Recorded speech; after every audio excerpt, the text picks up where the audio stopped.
Well, good morning, everyone. Today, I'm going to talk about two of my favorite kinds of creatures, whales and fish. I love whales. I love fish. Have any of you been on a whale watching trip? Let me say, put your hands up. A whale watching trip. All right. Some of you have not, and one of these days you will, and when you do go, you'll be very impressed. They're unbelievable animals, aren't they? For those of you who have been out on a whale watching boat, have you ever wondered that if you watch too closely, if you leaned over the side, you might fall in and be swallowed by a whale? Yeah. Never happened. Never happened. You won't fall in and you won't be swallowed by a whale, but our first reading today is about a famous person who fell into the water. Well, actually, he was thrown into the water, and he was swallowed by a whale. Who was that? Yeah. Jonah, that's right. Jonah and the whale. The famous story of Jonah and the whale. I think you all know it, right? I got this from one of your teachers. She showed me this, and it shows the story of Jonah and the whale. But here he is.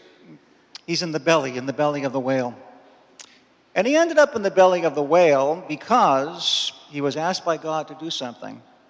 And he refused. He ran away. And as a consequence, he was swallowed by a whale. Found himself in the belly of the whale. He later escaped. Now, the expression, belly of the whale, means something. It means something very important. When we find ourselves in the belly of the whale, not really, but we feel that way.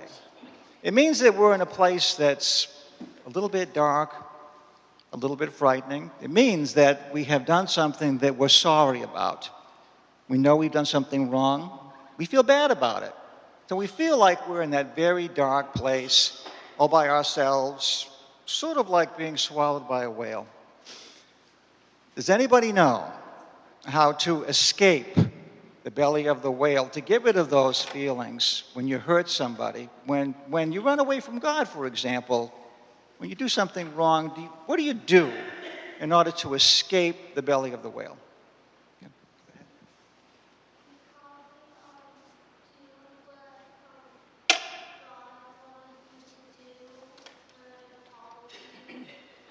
Probably do what God wanted you to do, an apology.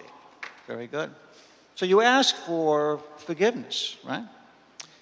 So when you do something, maybe by accident or maybe on purpose, and that would be to hurt somebody's feelings or to do something wrong, you feel like you're in the belly of the whale, and then you simply apologize, right? You ask for forgiveness. You say, I'm sorry for what I did. And then when you do that, you escape. Now, fishing, fish. I spoke about everybody being fishers of men and women. Does anybody know what that means? When you cast a net, trying to fish for other people. Does anyone know what the purpose of that reading is? It means that there are people who need your help, people who need your love, people who want you to be with them. It can be a friend. It can be somebody that you don't know, maybe somebody in class. They need your company. They need you to be their friends. And you know that. And so what you do is cast your net in a way, meaning you go up to them and you say, I would love to be your friend. Or I know you're hurting and you need someone to talk to. In a way, you are fishing. You are fishing for someone. You are trying to catch them in your net of love, your net that provides happiness and friendship. That's what it means to be a fisher of a man or a fisher of a woman or a fisher of a boy or a fisher of a girl. And that's the message that Jesus is telling us in this reading today. We are to be fishers. Have any of you gone fishing? All right. I figured we'd get a lot of hands up on that one. You don't cast nets, I'm sure, but you have, a hook on a pole? What kind of fish have you caught? Who can tell me what you've caught? Go ahead. A flounder. A flounder. Anything else?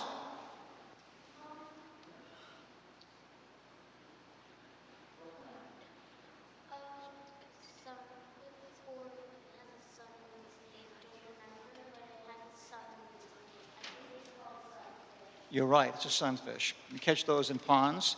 Anybody catch a striped bass? Anybody catch a bluefish? How about a tuna fish? Probably not. Anyways, when you go fishing, sometimes you catch fish that you're really looking for, that you really want, and sometimes you catch fish that you didn't want, so you throw them back. You throw them away. Keep the ones you like, and then you throw away the ones that you don't like. Well, Jesus is telling us that when we cast our nets, we're supposed to cast them widely. And when we cast those nets, meaning when we meet other people, we might find people who we don't necessarily like that much, who we might feel they're just so different from us, we don't want to be their friends. So we don't be with them. In a way, we cast them aside, we discard them, we let them go. And Jesus is saying, don't do that. Jesus is saying, keep the good fish and keep the bad fish. Keep everybody, because everybody is made in the image and likeness of God, and they're not to be discarded. They're to be with us. They're to be kept as our friends. We are to make friends with them. We are to keep them as our friends. We are to hear what they have to say, and they have to hear what you have to say. So that's what it means to be fishers of men and women. We cast our nets widely, and in a way, we keep whatever we find in those nets, the good and the bad. All right? So, it was a lot of fun talking to you this morning. Now you can head on back to your chairs. Thank you.